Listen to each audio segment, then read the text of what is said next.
How should the breaker of an excavator be selected? What about this question? It is a topic that my bosses have discussed the most with me recently. Today, we will first remove the brand of the breaker because of the breakers on the market now. All jagged. There's a whole bunch of them. There are various brands and manufacturers to buy a good breaker. Today, you will remember these 3 points mentioned in my video. A breaker that can meet these 3 points can basically meet any current working conditions at home and abroad. The first point is to look at the thickness of the hammer shell at this position of our broken hammer. The thicker the hammer shell, the more durable it is. Secondly, its stability will be better.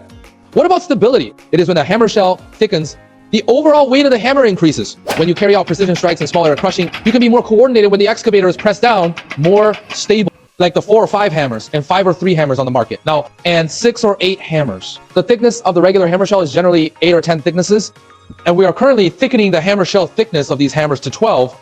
The second point is to see the raw materials of our breaker cylinder and whether it has undergone heat treatment. What about the cylinder material of the breaker? Now, it's basically divided into 2-0. The material of 42 falling or 40 falling to buy a good breaker. We prefer the cylinder material with the end of the 20s or the end of the 42s. It's a much harder material, more durable. This is why we need to choose a breaker for the heat treatment of the cylinder block. After the cylinder block of the breaker has been heat treated, its service life, the impact power, including wear resistance, will be much better.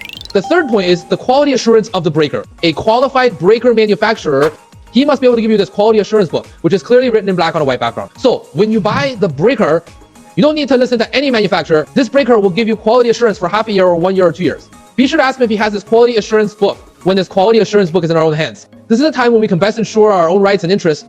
Secondly, there is the product certificate and factory certificate of the breaker, includes the equipped operation and maintenance manual, a good breaker. If you want an old breaker, in addition to the manufacturer ensuring the quality of the breaker, post-maintenance is also important. Finally, remember this sentence. If you care about the quality of the breaker, then you have to respect its price. If what you want is cheap, then you have to accept its corresponding quality. In the construction, machinery, accessory industry, at present, you get what you pay for. This logic still works. We really want to bring something better to everyone. After watching this video, do you know how to choose a breaker?